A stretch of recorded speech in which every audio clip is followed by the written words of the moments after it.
욥이 대답하여 이르되 너희가 내 마음을 괴롭히며 말로 나를 짓부수기를 어느 때까지 하겠느냐. 너희가 10번이나 나를 학대하고도 부끄러워 아니하는구나. 비록 내게 허물이 있다 할지라도 그 허물이 내게만 있느냐. 너희가 참으로 나를 향하여 자만하며 내게 수치스러운 행위가 있다고 증언하려면 하려니와 하나님이 나를 억울하게 하시고 자기 그물로 나를 애워싸신 줄을 알아야 할지니라. 내가 폭행을 당한다고 부르짖으나 응답이 없고 도움을 간구하였으나 정의가 없구나. 그가 내 길을 막아 지나가지 못하게 하시고 내 앞길에 어둠을 두셨으며 나의 영광을 거두어 가시며 나의 관모를 머리에서 벗기시고 사면으로 나를 허르시니 나는 죽었구나. 내 희망을 나무 뽑듯 뽑으시고 나를 향하여 진노하시고 원수같이 보시는구나. 그 군대가 일제히 나와서 길을 도두고 나를 치며 내 장막을 둘러 진을 쳤구나. 나의 형제들이 나를 멀리 떠나게 하시니 나를 아는 모든 사람이 내게 낯선 사람이 되었구나. 내 친척은 나를 버렸으며 가까운 친지들은 나를 잊었구나. 내 집에 머물러 사는 자와 내 여종들은 나를 낯선 사람으로 여기니 내가 그들 앞에서 타국 사람이 되었구나. 내가 내 종을 불러도 대답하지 아니하니 내 입으로 그에게 간청하여야 하겠구나. 내 아내도 내 숨결을 싫어하며 내 허리의 자식들도 나를 가련하게 여기는구나. 어린아이들까지도 나를 업신여기고 내가 일어나면 나를 조롱하는구나. 나의 가까운 친구들이 나를 미워하며 내가 사랑하는 사람들이 돌이켜 나의 원수가 되었구나. 내 피부와 살이 뼈에 붙었고 남은 것은 겨우 잇몸뿐이로구나. 나의 친구야, 너희는 나를 불쌍히 여기다오. 나를 불쌍히 여기다오. 하나님의 손이 나를 치셨구나. 너희가 어찌하여 하나님처럼 나를 박해하느냐. 내 살로도 부족하냐. 나의 말이 곧 기록되었으면, 책에 씌워졌으면, 철필과 납으로 영원히 돌에 새겨졌으면 좋겠노라.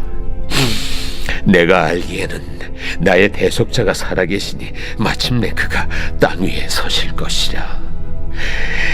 내 가족이 벗김을 당한 뒤에도 내가 이 육체 밖에서 하나님을 보리라. 내가 그를 보리니 내 눈으로 그를 보기를 낯선 사람처럼 하지 않을 것이라. 내 마음이 초조하구나. 너희가 만일 이르기를 우리가 그를 어떻게 칠까 하며 또 이르기를 이래 뿌리가 그에게 있다 할진대 너희는 칼을 두려워할지니라. 분노는 칼의 형벌을 부르나니 너희가 심판장이 있는 줄을 알게 되리라.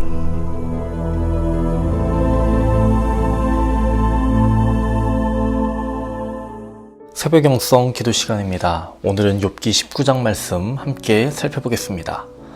욥기를 살펴보면 욥과 욥의 친구들의 대화가 많은 비중을 차지합니다. 총 3차례에 걸쳐 대화를 하는데요. 고난의 의미와 하나님의 정의를 놓고 벌어지는 논쟁이라 할 수 있습니다. 1차 대화는 4장부터 14장까지, 2차 대화는 15장부터 21장까지, 3차 대화는 22장부터 27장까지입니다. 오늘 본문은 2차 대화에 해당하며 빌닷이라는 친구가 18장에서 이야기한 것에 대한 반론에 해당합니다. 빌닷은 18장에서 악인의 운명이 어떠한지에 대해 생생하고 무섭게 묘사합니다. 악인은 등불이 꺼지고 덫에 걸리며 후손도 끊어지는 형벌을 받는다라고 설명합니다. 빌닷은 이러한 악인의 결말을 통해 욥이 자신을 돌아보기를 바라고 있는 것이죠. 빌닷의 말을 정리하자면 악인의 최후는 끔찍하다. 너는 이런 운명이 두렵지 않니? 라고 묻고 있는 것입니다.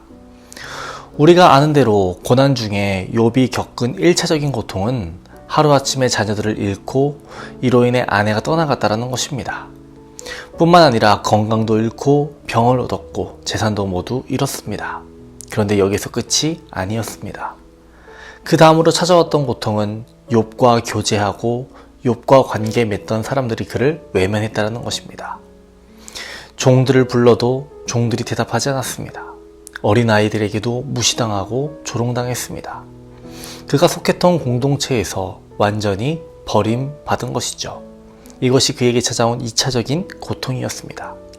욥이 고통당할 때 친구들이 다가와 일주일간 위로해 주었지만 그 이후로는 아무도 욥을 위해 울어주지 않았습니다. 위로해 주지 않았습니다. 너가 힘들어하는 것 우리들이 일주일씩이나 들어줬는데 이제는 너가 현실을 직면해야 되지 않느냐라는 것입니다. 친구들이 이토록 가혹하게 욥을 대하고 있는 것입니다. 로마서 12장 15절 말씀에 즐거워하는 자들과 함께 즐거워하고 우는 자들과 함께 울라 라는 말씀이 있습니다.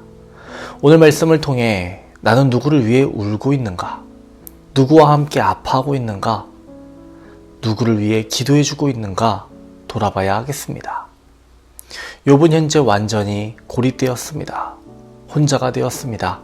욥은 이러한 상황 속에서 다음과 같이 말합니다. 욥기 19장 25절에서 27절까지의 말씀입니다. 내가 알기에는 나의 대속자가 살아계시니 마침내 그가 땅 위에 서실 것이라. 내 가죽이 벗김을 당한 뒤에도 내가 육체 밖에서 하나님을 보리라. 내가 그를 보리니 내 눈으로 그를 보기를 낯선 사람처럼 하지 않을 것이라. 내 마음이 초조하구나. 25절에서 욥은 나의 대속자가 살아계시다 라고 말합니다.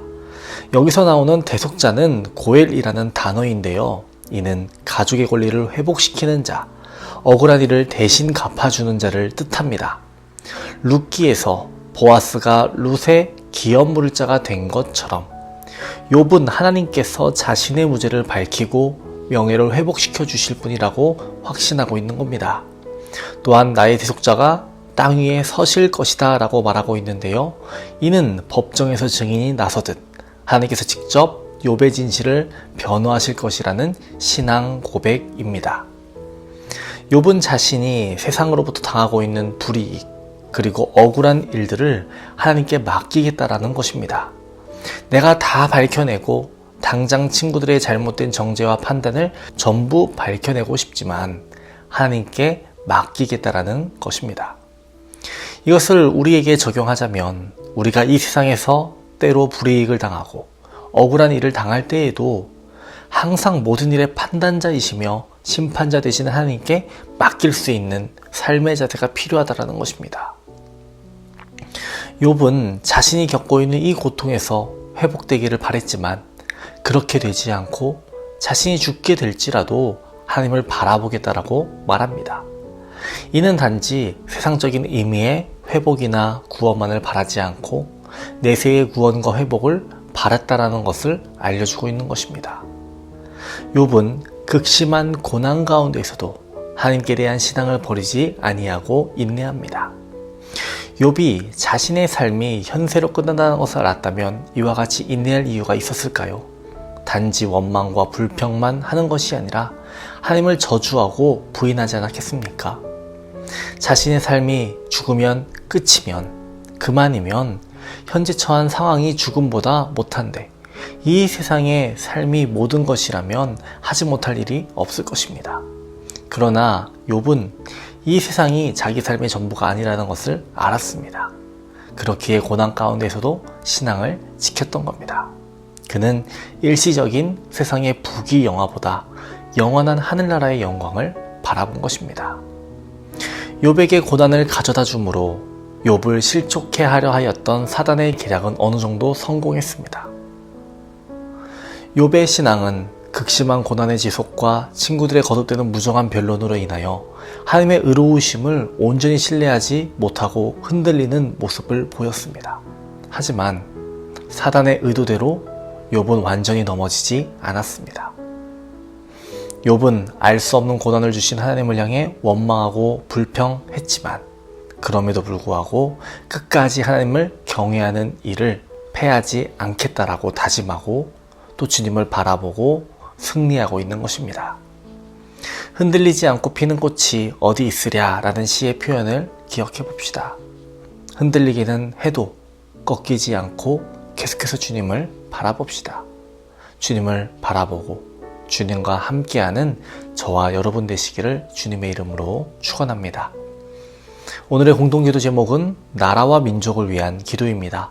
이 땅의 영적인 회복과 자유민주주의를 위해서 분열과 갈등 사라지고 국민 통합과 화합을 위해서 경제가 회복되고 복음을 전하는 선교대국이 되기를 기도해 주시기 바랍니다. 기도하겠습니다. 우리와 함께 하시는 하나님, 삶이 흔들려도 신앙이 일시적으로 흔들릴지라도 주님을 향한 경외와 믿음을 놓치지 않게 하여 주옵소서. 고난이 신앙을 무너뜨리기보다 더 깊은 자리에서 주님을 만나는 시간 되게 하여 주시옵시고, 사람들의 말보다 주님의 말씀을 붙들게 하시며 억울함을 밝히는 것보다 하나님께 맡기는 담대함을 주옵소서. 주님, 오늘은 나라와 민족을 위해 기도합니다. 분열과 상처가 가득한 이 어지러운 상황을 해결할 수 있게 하여 주옵소서. 자유민주주의가 무너지지 않게 하시고 화합과 통합의 장이 열려지게 하옵소서. 경제가 많이 위축되었습니다. 경제 회복되게 하여 주옵소서. 교회와 담임 목사님을 위해 또한 기도합니다. 담임 목사님 늘 성령 충만케 하시고 강건케 하여 주옵소서. 말씀을 선포하실 때마다 회복과 치유의 역사가 나타나게 하여 주옵소서.